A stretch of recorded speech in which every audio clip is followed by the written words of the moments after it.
Hello, aujourd'hui on va parler éco-anxiété, aussi connue sous le nom de solastalgie. L'éco-anxiété, c'est une forme de détresse, de souffrance qui est liée au stress généré par les problématiques environnementales. Donc là, on va parler de changement climatique, de l'effondrement, des problèmes sanitaires, de pollution, des déchets, des pertes de biodiversité, baisse des ressources en énergie, en eau, en alimentation, etc. Il faut dire que les prévisions ne sont pas très joyeuses, puisqu'on annonce qu'il nous reste environ une trentaine d'années avant de subir les conséquences irréversibles du changement climatique.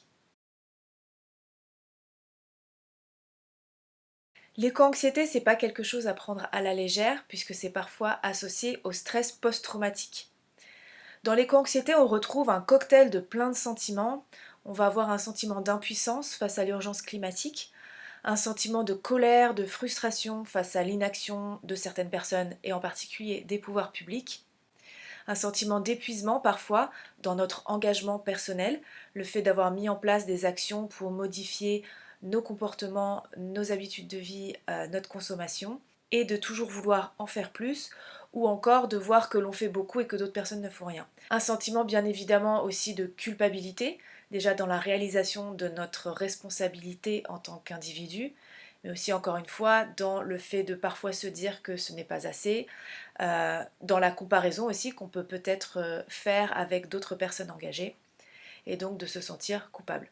Un sentiment parfois aussi de privation, dans le fait de devoir rogner sur certaines envies, certains plaisirs, pour être en accord avec nos valeurs, et aussi qui est lié à cette dissociation qu'il y a entre d'un côté la société, les médias, la publicité, qui nous pousse sans cesse à consommer plus, qui nous vend le fait qu'on sera plus heureux si on a plein de choses, et à côté ce discours lié au changement climatique, la décroissance, le fait que le minimalisme nous apportera plus de bonheur, qu'il faut consommer moins mais mieux, et l'envie d'être en accord avec ses valeurs. Et on est sans cesse tiraillé entre les deux, c'est pas toujours évident en fait de rester aligné avec ses valeurs, et on se sent parfois coincé. Donc voilà, ça vous donne une vision un peu globale de ce que c'est cette solastalgie. Et sachez que si vous souffrez d'éco-anxiété, je vous envoie mes ondes positives. Je sais que c'est difficile. Moi aussi, j'ai des épisodes d'éco-anxiété et c'est pas facile à vivre. Donc, je voudrais partager avec vous des pistes de solutions pour amorcer une sortie de l'éco-anxiété ou à minima vous apaiser. Donc, je vais vous proposer 5 idées. La première, c'est de rester dans l'action. De ne pas se dire que parce que c'est foutu, bah autant ne rien faire et puis consommer comme avant. Bon, déjà parce que c'est quand même important de continuer à agir, parce que si personne ne fait plus rien, bah, c'est sûr qu'on ira dans le mur. Mais au-delà de ça, c'est aussi en rapport avec l'effet psychologique de la dissonance cognitive, si vous faites des actions qui sont décorrélées de vos valeurs. Si c'est des valeurs qui sont profondes, c'est important d'aller dans cette direction. Donc continuez de faire ces petites actions. Pourquoi pas aussi s'engager dans des actions collectives pour être entouré de personnes qui pensent de la même façon ou dans un projet communautaire, et continuer également de sensibiliser. Toutefois, c'est important aussi de se préserver et d'agir tout en faisant attention à soi.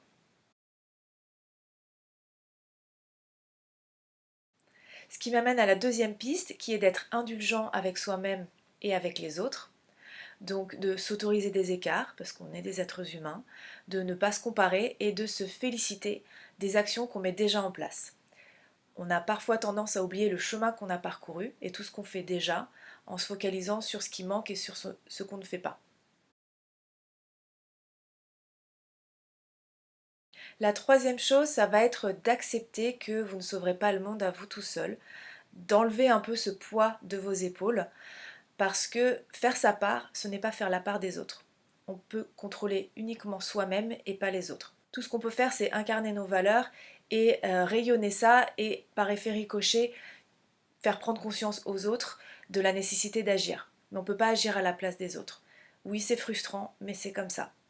Et là, ça va être important de connaître vos limites personnelles. Les limites financières, matérielles, physiques, mentales.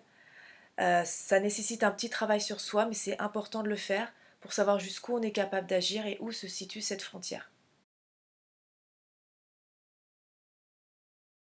La quatrième chose, c'est de prendre soin de vous. Ça peut être fait de plein de façons différentes. Déjà, réduire les sources de stress. Donc là, ça implique d'identifier les sources de stress et d'en limiter l'exposition. Je pense notamment aux médias anxiogènes. On n'a pas forcément besoin de s'en rajouter. Et quand on souffre d'éco-anxiété, c'est bien de se préserver de certaines informations qui peuvent aggraver notre sentiment d'anxiété.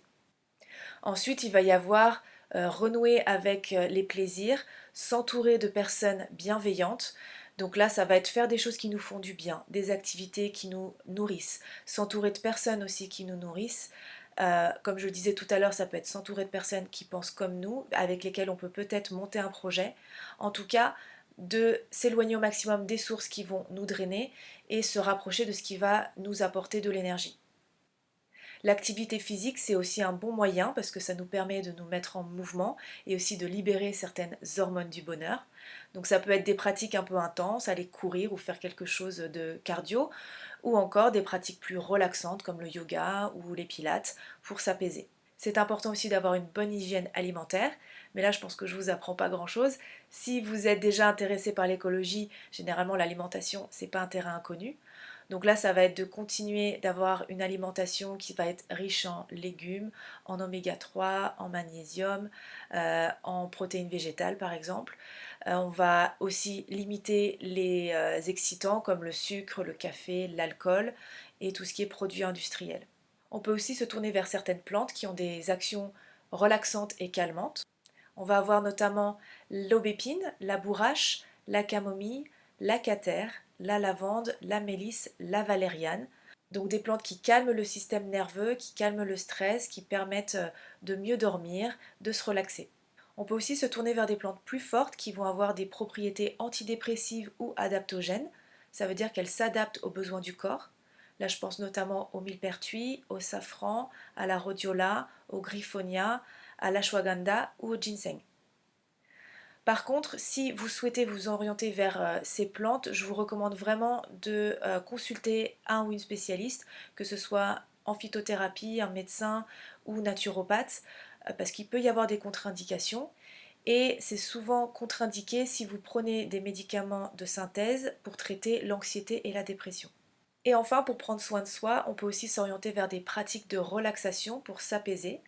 Donc je pense par exemple à la méditation, à la respiration, la cohérence cardiaque, l'hypnose. On peut aussi se tourner vers des massages, notamment le shiatsu qui permet de réharmoniser et rééquilibrer l'organisme. Je pense également à des pratiques comme l'access bar ou l'EFT qui est une technique de tapping ou encore l'EMDR qui fonctionne avec des mouvements des yeux. Donc voilà, c'est des techniques à approfondir. Certaines, vous pouvez les faire toutes seules et d'autres accompagnées d'un spécialiste. Et ça m'amène à ma cinquième recommandation qui est de vous faire accompagner par un ou une professionnelle, surtout si l'éco-anxiété devient vraiment trop présente, voire handicapante. L'éco-anxiété peut se manifester par épisode ou s'installer dans la durée. Et dans ce cas-là, ça peut être vraiment intéressant de ne pas rester seul et de se faire accompagner, que ce soit en psychothérapie ou par un médecin ou un autre spécialiste dans des pratiques de relaxation que j'ai citées précédemment. En tout cas, ne restez pas seul et sachez que vous n'êtes pas seul. J'espère que cette vidéo vous aura donné des informations intéressantes pour comprendre ce qu'est l'éco-anxiété et vous donner des pistes de solutions pour en sortir. Sous cette vidéo, je vous fournis quelques liens que je vous recommande.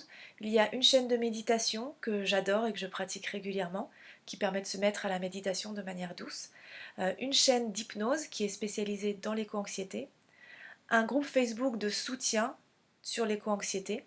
Ma nouvelle page Inaluna que j'ai créée justement pour proposer des ateliers et des rituels bien-être pour se reconnecter à soi, au cycle naturel et apaiser l'anxiété. Et enfin vers 2 articles de mon blog sur l'éco-anxiété et les remèdes naturels pour lutter contre le stress, l'angoisse et l'anxiété, pour retrouver des éléments que je vous ai fournis dans cette vidéo de manière écrite. Si vous avez des questions, encore une fois, posez-les-moi en commentaire, je serai ravie d'y répondre. Et sinon, je vous dis à la semaine prochaine.